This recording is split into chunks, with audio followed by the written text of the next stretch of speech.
All right, thanks for joining us, Nick. We're very appreciative that you decided to join in and do the interview. Thank you so much. Let's start off right at the beginning. Basketball. When did you get started? What was that like? Go right from the get-go. I think I started around grade 2. My parents really enforced the whole musical and clarinet, violin, piano, but it definitely was just not a fit. Me and my sister both leaned towards wanting to be more active and like wanting to hit someone, so I think that's probably when we started. Yeah, hitting people. So basketball was obviously the choice there. You had a cool experience. You got to have your sister a little bit older than you, so you got to see her go through the whole thing. What was that like, going to her games? I know your family, you guys are always hanging out, going to stuff together. But you must have been at every single game. What was that like? It was really inspiring, honestly. Like you're able to see what potentially you could be like, and like all the bumps in the roads that you could face. So I think it was definitely like a big, huge part of my life, just watching and be able to like see what I could potentially do and what I don't want to do. So Right. like, that's always good. No, I think experience and seeing things firsthand is a big deal. But also, in growing your game, you got to see people play at a young age. You kind of see the do's and the don'ts, and I think that's a big deal. So you're starting to pick it up. Grade 2, grade 3, grade 4. When's the first time basketball started getting a little more serious? I think, well, I played tri-cities with my parents. So my mom and my dad were my coaches because they had to be my coach in order for me to play up 2 years. Right. So it was when Tri-City went into like the rep team, and like that's when like we got the cool jerseys. I think that was when I had to like really pick and focus when I wanted to actually like stay with basketball. What age was that? What grade? You remember? I want to say 8. Grade 8? 8 or 9. So you're in grade 8. You're just finishing up middle school. You end up going to Charles Best. What's that like? You get in there right off the top. What age level are you playing? It's a big school, a lot of kids there. What's that like? Well, just because like since my sister, she was in grade 12 when I was in grade 8, and I was in the French immersion program, so I was already going to go to Charles Best. I actually played on the senior team and the junior team in grade 8. Oh, no kidding. So I played with Charles Best already. So you got a bunch of basketball in real early. Like, that's a lot of time. Yeah. You think that helped a lot? It did, honestly, because like I was able to, like when I came in grade 9, I already had the feeling of like, I can do this, I can do that. I know where I fit in. So I was able to, I was already confident. So I wasn't coming in there like all super shy. Like people already knew who I was. So it was definitely a good. You also had some good players to look up to. Obviously, your sister's one of them, but you had Kendall Sands. You had a couple other kids that could really play. Tell us what that was like to kind of see people like that go at it and get in the gym and be a part of that. It was honestly amazing. I can even tell you like sometimes where you could tell they would get a little frustrated with us because we're a little bit younger, but they were definitely the perfect role models, and they showed us exactly how we needed to work and like what it took. And with Charles Best being not a very good basketball team, no one really recognized us, but we were there to prove something all the time. Yeah, for sure. Tell us a little bit about the work ethic that some of those older kids had. I mean, I know Kendall, obviously, I've coached her. She was in the gym, it seemed like all the time to me, working on her game. What type of impact do you think stuff like that had on you as a player? It did a lot. And even with like our principals and stuff, we would always want to be in the gym. Like during lunch times, all my friends would be, socializing and going out and doing all that stuff. It's like, no, I don't want to do that. We'd rather just play pickup games with the guys and just, like it wasn't even like we were forced to do it, but like we just wanted to do it. We wanted to be in the gym all the time. And my school was definitely a soccer school, so there'd be times where it's not basketball season, so step back, but it's like, no, like you can go away, we want to play. Yeah, so it's we want to play. Yeah, that's a big one. Then you started playing, obviously you're in the gym all the time playing a lot, so what's it like? You had to have some opportunities. You went and played in the summer, got pretty serious on a couple teams, maybe had some adversity. Tell us what it was like dealing with, some adversity situations, not always getting what you needed, not always getting what you wanted. What was it like to have to, overcome those obstacles? Because, we always talk about the glossy, fun, exciting stuff, but we don't always talk about, having to deal with adversity and stuff. So talk a little bit about that. I think the biggest thing is knowing yourself. You need to figure out how you want to be coached, what makes you tick and what makes you not. It's like having the relationship you have with whether it's teammates or coaches, they need to know what you need. So I think that's like the biggest thing. And you're gonna come across some coaches who, and like sometimes where they just don't click with you. But it's like being able to be the bigger person and figure out, maybe this isn't what I need. It's not because of everything in general. Maybe it's just you need to find out what makes you the best player that you need to be and can be. And I honestly think just with diversity in general, you just need to know what makes you tick. And like you need to know how you're going to overcome that for yourself. And everyone's going to be different, but you're going to have to go through situations where that's when you're going to find yourself. I think that would probably. Yeah, for sure. No, it's huge. I think one of the things you touched on was communication. We've talked with a couple other players as well. Whenever they dealt with adversity, having the courage to go have those conversations that were needed, right? I mean, Michelle Henry, for crying out loud, she was supposed to be on the national team, but they kept cutting her, and she had to go talk to the coach to get back on the national team, and then she ends up playing huge minutes on a team going to the Olympics. So it's like you can't really find out what's possible if you don't put yourself out there. So putting yourself out there is a big deal. What do you think about that? Is that something that you think is important? Yeah, I think so, because it's also, you might be jumping into a situation like, oh no, I would never do that, but then you can actually realize that it was probably the best thing that ever could happen to you. And like, yeah, no one wants to go through the hardship and all those bad times, but if I didn't go through all that, I wouldn't have found a place where I feel comfortable. I wouldn't have found who I am today and being able to know myself. And I know now when I'm faced with those things, I'm like, you cannot talk to me like that. No, you can't. Right. And like, I know that now. So it's like, I needed to go through all that stuff. Yeah, and creating standards for yourself as a person, right? Very important. So now you ended up, I thought a big difference in your game. You came back to our VK team the second year, and you had, your high school team wasn't necessarily as serious as it had been in previous years. So what you ended up doing was you were practicing with guys. And I thought that made a huge difference on your game because you knew what you could get away with. You knew that you needed to change pace. You understood the physicality a little bit more. Tell us a little bit about that, because I thought that was a huge improvement in your game when that was an experience.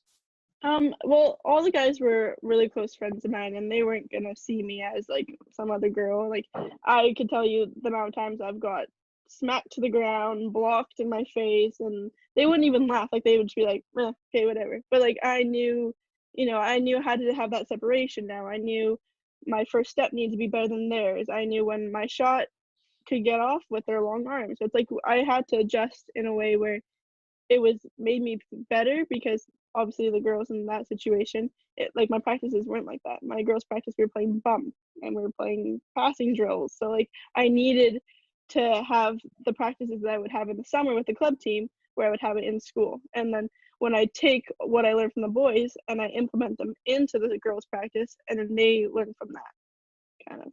So it's like it was definitely much better then. That's a huge, I mean, you know what, that's a big deal, because I think a lot of times we focus on the things we don't have, and instead of finding a way to get what we actually need. So for you, maybe you didn't have what you needed later on in your high school career on your actual team. So you said, where can I go get that experience? Where can I go get what I need to fulfill what I'm looking for? And then you have to go find it. And sometimes, you got to go out of the box. Like, I don't think there's too many high school girls that are practicing with high school guys in the province. I don't think that's a thing. So having to go out of the box and get that, and then not, a big thing is confidence levels, right? Finding ways to maintain your confidence while still getting, blocked out of bounds or, or getting back up, finding a way to persevere. I think that's a big deal. One of the things I thought was really cool is your U17 summer. We had a really special group of kids, on one team. A lot of kids that really loved basketball. They liked being with each other. You guys still hang out. Talk about the camaraderie from that group. Talk about what it was like to be in a team like that. What does that word mean? Camaraderie. Like togetherness, like the group atmosphere, right? Like social aspects, kind of like the working together, all that stuff. Yeah.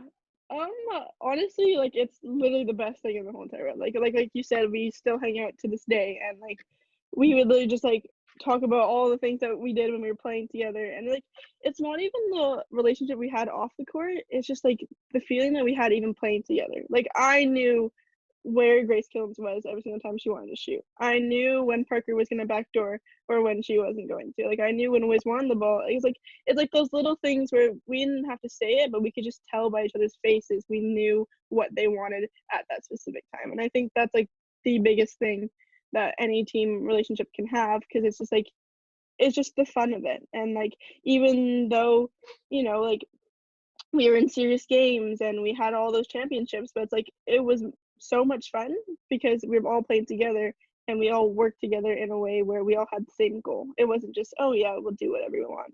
We're good. It's all good. But like, no, it's like we actually worked hard because we knew the potential and we knew how good we could be. Yeah, for sure. I actually Google camaraderie for you. It's a noun. Mutual trust and friendship among people who spend a lot of time together.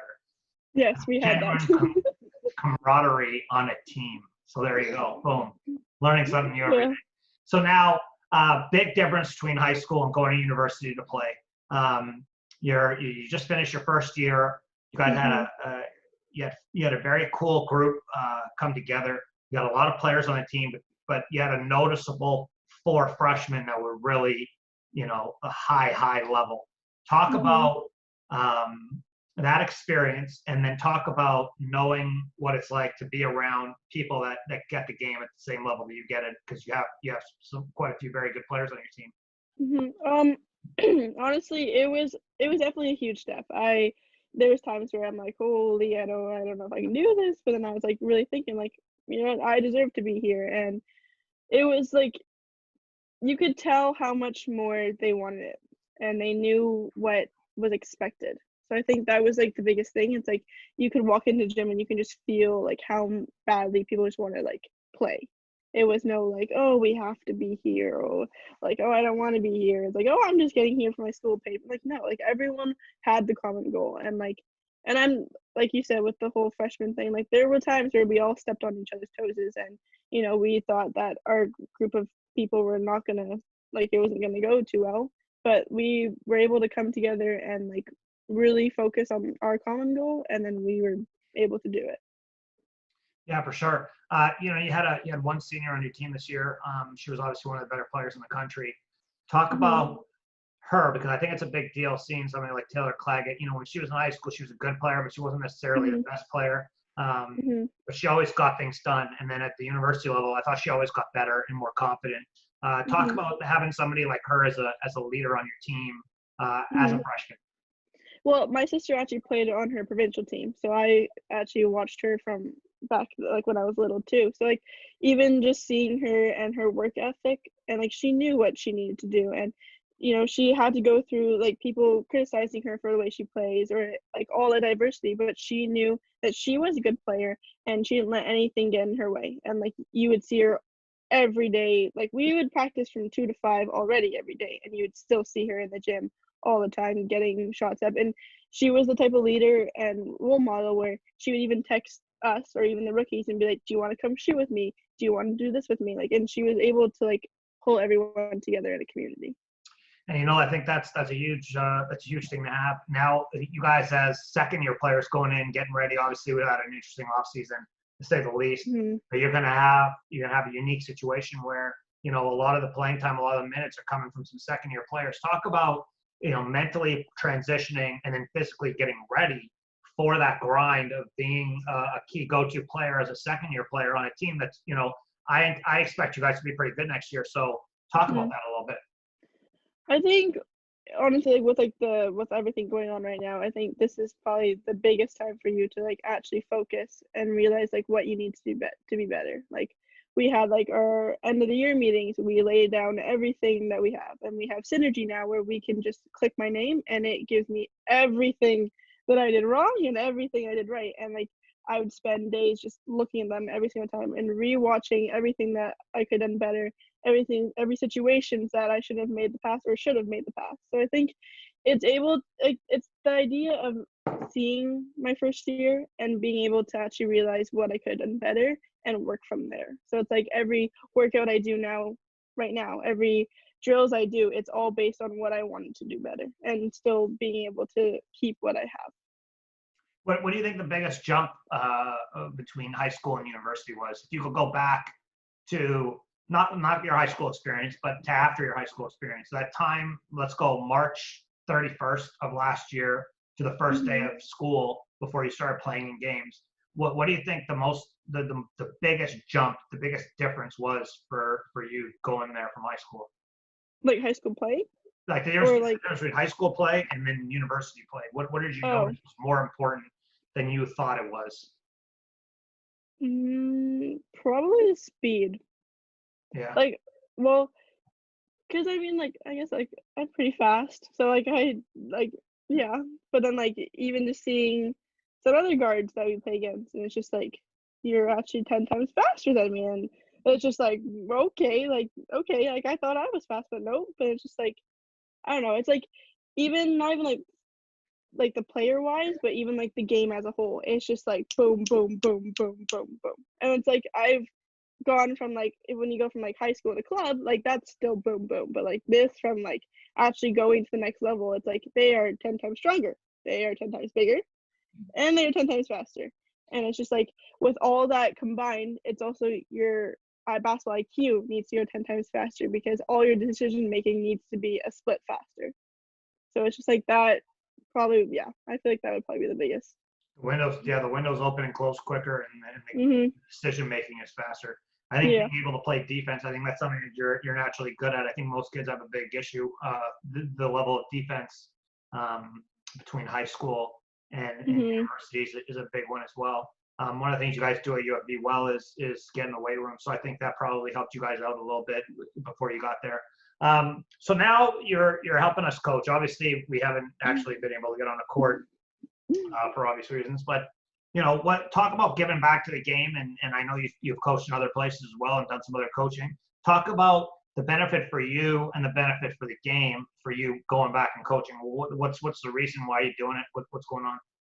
I think honestly, when I played VK, I didn't really realize how much we got out of it in that sense. Like even just like working in the office, working, with all the other coaches, you don't actually realize how much you guys actually put into VK. And I feel like, and I'm going to be honest, like I feel like all those trips we went on and all those tournaments, those like really high intense tournaments, we all took that for granted because we didn't realize what we actually were given. We didn't realize all those, everything that like with the team wise, with player wise, and having the relationships that I have with the coaches, like you don't get that anywhere else. So I think I want to give back in a way where I want to treat other kids and the players the way I was treated. So I think that was like the biggest thing for me, being able to let them realize and also like give them the knowledge where like from where we stood and then where we are now. Like there's a bunch of players who went post-secondary, and it's just like, yeah. Okay, so now I'm going to give you the question I ask all the time is, if you could go back and give young Nikki a little bit of advice, but I'm going to do it in 2 tiers now. So we're going to go back to the beginning of high school and give Nikki some advice, and then we're going to go back to first day of university and give her some advice. So advice for Nikki coming out of starting high school, and then advice for Nikki starting university. Go ahead. What do you got? Out of high school. I think for high school wise, I feel like I would say just try not to overthink too much. Like that was like the biggest thing for me. I was too busy thinking about what other people were going to think of me and what other people wanted more than like what I wanted. So I think that was the biggest thing for high school wise. I think for university, that's a big deal what you just said there. And I think I don't want to just gloss over it. Like having the confidence to just be yourself. Worry about what you need to take care of. I think that's a big deal. Good stuff. Yeah. Okay, university now. What are we talking? I would say time management. I think I didn't realize, because like I don't think people really realize is that I practice 2 to 5 every day, and I commute 45 minutes to get to school, and we have the study time, and with classes being, the practices being within that afternoon-ish, my classes are from 7 to 9:50 now at night, and then I drive home 45 minutes after that, and it's we're gonna have to miss exams, miss classes to travel Friday, Saturday, right? And it's not like high school. You're not well known unless you have the teachers that love athletics. Some teachers don't give a poop about you, and they don't care. They're not going to give you an extension, and that's when you're going to have to talk to Al and be like, you know, this teacher's not letting me do this, and like that kind of stuff. So I think it's realizing, but being like on top of things. And like I am a very organized person, so I wouldn't say that like it got out of control, but I think if I knew coming in at the very beginning, and it's just something that being able to balance everything, I think. I think that's a huge piece, being able to structure yourself. I mean, right now in the coronavirus era, we have, that might be the most important thing, right? Like Yeah. just letting your day slip through. You know, we're doing this in the afternoon. What time did you wake up in the morning? Did you actually get something to achieve this morning? Are you doing something Yeah. later? Like, what are you doing? Or are we just Netflixing the whole day? You know, are Mhm. we Amazon Prime? Like, what are we doing here? And are Yeah. we gonna actually structure the things that need to happen and get them done? So very Mhm. good. Thank you, Nick. We really appreciate it. No I think there was a problem. lot of good tidbits there. Thanks for coming on. Thank you.